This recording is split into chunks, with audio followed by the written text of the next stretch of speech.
Olá, aqui é a Amanda Piontekowski, da Orientação do Alto, e hoje eu vou falar um pouquinho sobre as luas e as bruxas, né? Eu trouxe recentemente um texto numa outra plataforma que foram esboços derivados de algum estudo que eu fiz sobre bruxaria, né? Não necessariamente da prática ritualística mágica, né? Porque isso fica para outra hora, não que eu faça, mas da parte mais simbólica originária, né? Claro, né? Não sou professora de história, não vim aqui ensinar história para vocês, né? Mas é muito interessante e curioso observar os casos, né? E principalmente observar a natureza, né? Que pela natureza a gente consegue ver o simbolismo de tudo, né? Bom, que as bruxas são associadas com a noite, a escuridão, né? Isso já é bem conhecido, bem popular, né?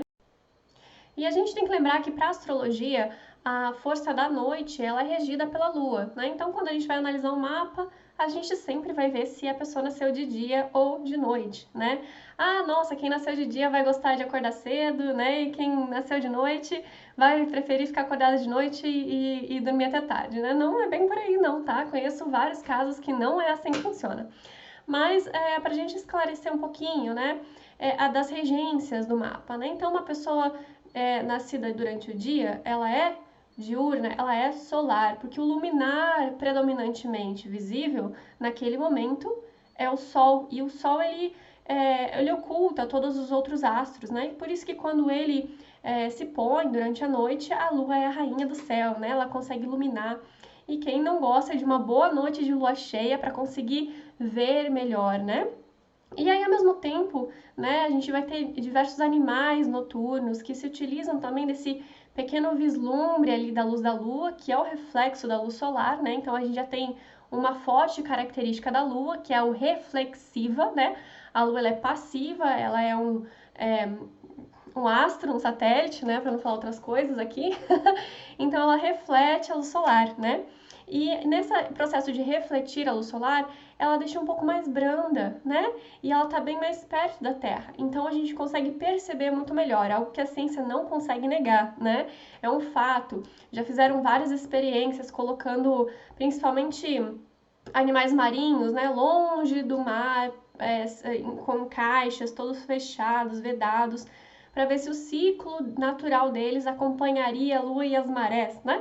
Então, naturalmente, isso acontece. O pessoal mais antigo, né, de cultura, de agricultura familiar, que não está aí, né, não foi pego pelos tantos agentes químicos, né, que tanto agridem a nossa alimentação, eles seguem sim o ciclo lunar, né? Inclusive de observar as primeiras luas do ano para ver como que vai ser o clima desse ano. Tem o tempo certo de plantar, de colher, né? Essa fase da lua que vai ditar a seiva das plantas. Então, né, tem gente que até cuida do corte do cabelo, né? A ciência diz que não, que não tem muito a ver com isso. Claro que a gente tem vários outros fatores, como a própria nutrição da pessoa, a quantidade de estresse da pessoa, mas sim, quem consegue observar e se conhecer um pouco melhor vai perceber que a lua tem um papel fundamental para o nosso organismo. As mulheres, inclusive, né? A gente sabe do que a gente está falando, o nosso próprio ciclo, né? É com base nas fases da lua. Quando a mulher usa algum tipo de medicamento, está um pouco mais afastada desse contato natural, ela vai sentir diferença, é óbvio, né? Não vai ficar regulada.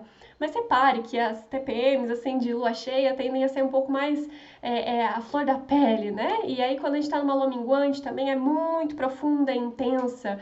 Então, a mulher, quando ela tá com o seu ciclo alinhado, né? Ela tá ovulando na lua cheia, ela está, né, menstruando na nova, ela tá mais alinhada com o movimento da natureza e ela fica muito mais produtiva e muito melhor, né?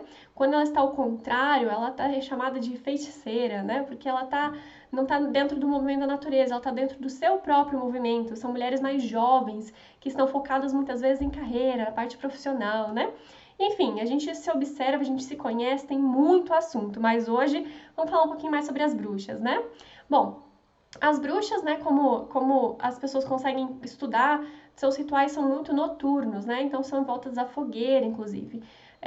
Foram originados dos festivais de colheita, de plantio, né? Inclusive, essa época do ano, a gente está no signo de Escorpião, né? No ápice do signo de Escorpião, ali que entrou recentemente o Sol, e esse ano, né, a gente está tendo também Marte ali no signo de Escorpião, tá bem intenso essa energia escorpiana aí, né? que é um signo que fala do quê? De desmaterialização, né? O próprio animal, o escorpião, ele anda sempre nas sombras, na beirada, né? Sempre se escondendo, oculto. Então ele lida com as sombras, ele lida com o oculto, né? É natural para ele isso, né? Outro simbolismo é a serpente, né? Que também tem essa relação com ser peçonhento, venenoso, né? A própria picada, tanto do escorpião quanto da serpente, são mortais, né? Diferente de qualquer outro animal do zodíaco, né? O mais perigoso, que representa mais perigo para o ser humano. Então a gente vai ter aqui vários elementos, vários símbolos que a gente fica, né, tantas coisas e ao mesmo tempo, como é que a gente vai reunir tudo isso? Bom, lembra que eu falei que a lua dita os ciclos da vida, né? Seiva das plantas, ciclo das mulheres e, consequentemente, o nascimento, né? Quando o bebê nasce de forma natural, é sempre na mudança de lua, né? Quem já teve bebê ou quem já acompanhou de perto uma mulher grávida, sempre tem aquelas apostas para ver quando que o bebê nasce, né? Ah, e daí sempre tem aquele espertinho, quando vai ser a próxima mudança de lua, né? Vou dar uma olhada aqui no meu calendário para ver quando vai ser a próxima mudança de lua, que com certeza vai nascer. Então, é observada essa relação da mudança de lua que a mulher tende a entrar em trabalho de parto, porque é uma mudança na frequência de todos os líquidos do corpo, e isso considerando só a parte mais científica, né? Sem contar a parte espiritual, sem contar essa parte também astrológica, de correspondência com o próprio movimento do todo. Né? Esse é assunto para outro momento, né? Então, dá uma olhadinha nos vídeos que eu tenho uma série inteira só sobre a lua nos signos, falo bastante sobre a lua aqui, é um dos temas que eu acho mais fascinantes, né? O quanto que ela tem estudos sobre, né? Quanto que tem essa regência, essa influência, né? Esse ditar dos ritmos da natureza. Bom, voltando aqui, ela tem essa questão de marcar o nascimento, né? Então, essa mudança dos fluidos do corpo, dessa mudança de ritmo, né? Então a tendência é na lua nova ou lua cheia.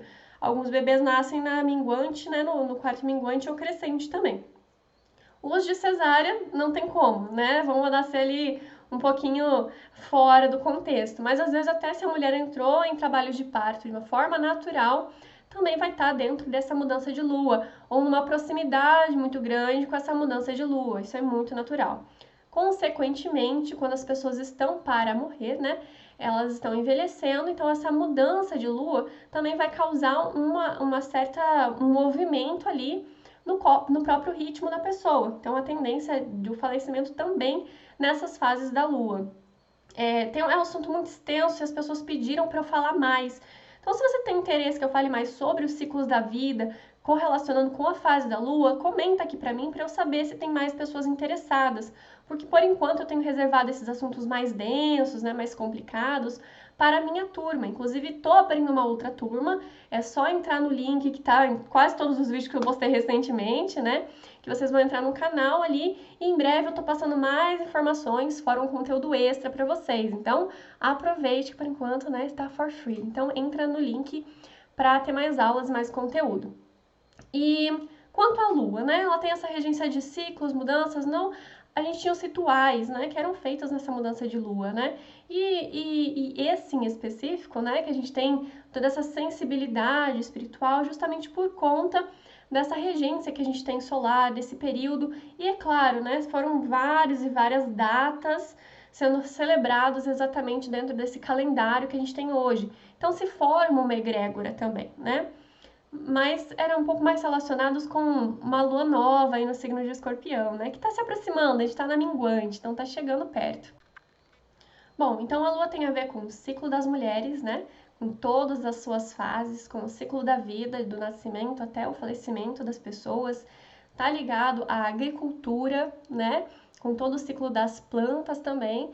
Então, por isso que os povos primitivos, antigos, né, tinham seus cultos noturnos e lunares associados às mulheres, à agricultura, à vida, né?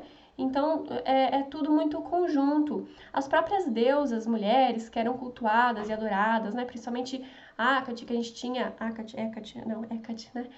Tem algumas nomenclaturas diferentes aí. Tem essa associação com a vida e a morte. E não só isso, né? Com a capacidade mental das pessoas também.